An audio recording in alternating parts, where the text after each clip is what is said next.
Saya sekarang bersama Mas Agus. Yang Agus. Mas Agus ini saya mau bertanya soal nama-nama yang menarik di kampung-kampung kota Yogyakarta gitu. Semua menjadi apa? Yang pertama apa Mas yang menarik kalau di Jogja? Ya kalau di Jogja ini di kota, kampung itu ada yang kanal profesi abdi dalam. Ya, contohnya. Kemudian ada gebelaan itu adalah menunjukkan profesi. Oh, Kemudian karena prajurit, ah, ada ketanggungan, birokrajan, mantek jeron itu nama-nama prajurit. oh, Tapi ada pula nama yang cukup unik. nah. Misalnya nama Terban. Oh, Terban. Kampung Terban kan ada. Terban. Terban itu ada dua, yang jalan Kaliurang, Ah, yang sebelahnya SPBU itu Terban. Di situ Terban itu karena dulu sebelah utara yang sekarang jadi Fakultas Kedokteran Gigi GM itu tempat berlatih menembak. oh, tempat berlatih menembak. Iya, skiteren zaman Belanda. Apa namanya? Skiteren. Sekitar. Nah, kalau polisi ditanya, Ah, waktu itu polisi Belanda ditanya di manakah lapangan tembak, polisi akan menjawab tangan menunjuk ke utara lurus, ah. pas op Terban. Oh, jadi pas op Terban. Itu lurus ke sana, Oh. itu menuju Terban. Tapi berbeda dengan yang Terban yang Yap, Oh, Yap ke depan utara. Yap, iya. Di jalan itu sejak dulu ada pemisah jalur, Hmm, jalur yang tengah itu, ya. jalur timur dan barat, arah ke utara, Ya. yang satu untuk selatan. Dan di situ jalur tengah pemisah jalur itu namanya center ban, Center ban. Oh. jalur tengah untuk jalan kaki atau untuk apa pemisah. Nah orang kalau ditanya center ban, lama-lama berubah menjadi Jadi terban. Unik. Kemudian yang agak ke utara kemudian timur jalan adalah kampung Sagan.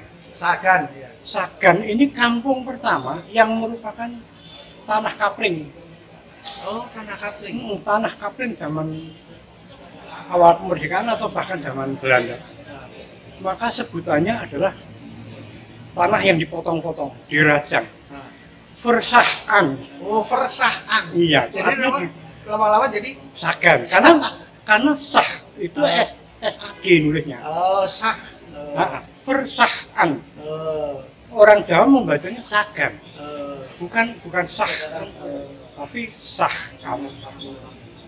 Nah, kemudian masih ada pula keunikan lainnya, misalnya kampung Sayidan yang sekarang kita tidak tahu Sayidnya di mana dulu. Sayidan. Oh iya. Sayidan. Kemudian ada loji kecil yang hilang. Ya, loji kecil.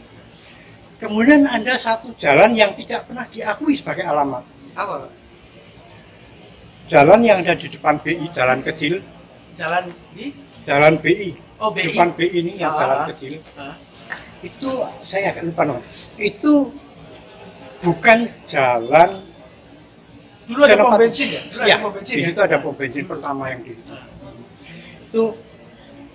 Itu jalan Seco Diningrat, jalan Seco Diningratan itu menghormati seorang kapten ataupun seorang abdi dalam keturunan Cina. Seco Diningrat. Nah itu maka jalan kecil itu namanya Jalan Seco Diningratan. Persis di depan BI ya. Depan BI sama ke timur sampai ke Wihara itu iya, komplek ya. Itu tapi tidak pernah sekarang ada yang beralamatkan jalan itu. Walaupun ada alau di situ, maka makanya Senopati. Senopati. Padahal itu namanya Seco Diningratan dan itu ada titik yang sangat terhormat. Oh gitu. Ada biara semacam apa ya tempatnya orang Katolik ya. Katolik. Disitulah tempat HMI dilahirkan. Loh, HMI lahirnya di Biara. Betul. Tahun berapa tuh ya? Ya. Tapi itu memang di situ. Memang di situ. Nah, catatan dari Universitas Islam Indonesia, deklarasi HMI itu di Susteran atau Bruderan itu yang ada di sana. Jadi kemudian Mas ya, itu ada jalan trilogi yang sekarang sudah dikembalikan namanya. Dulu itu Margo Tomo, Margo Utomo ya. Margo Tomo jalan keutamaan, ke selatannya Mulyamboro, Mulyamboro. ya itu untuk menuju hal yang lebih baik. Kemudian ke selatannya Margo Mulyo, Oh. jalan yang untuk memuliakan. Selatannya jalan itu adalah Pangurahan, tempat yang sebelah baratnya kantor pos ini Pangurahan. Pangurahan itu sebuah jalan untuk menunjukkan bahwa Anda akan memasuki kawasan yang berketuhanan yang lebih. Oh, gitu. Diurak itu bukan bukan, tapi ditenangkan hatinya. Itu mas bagian kecil. Menarik. Terima kasih ya Agus Utantoro, matur nuwun.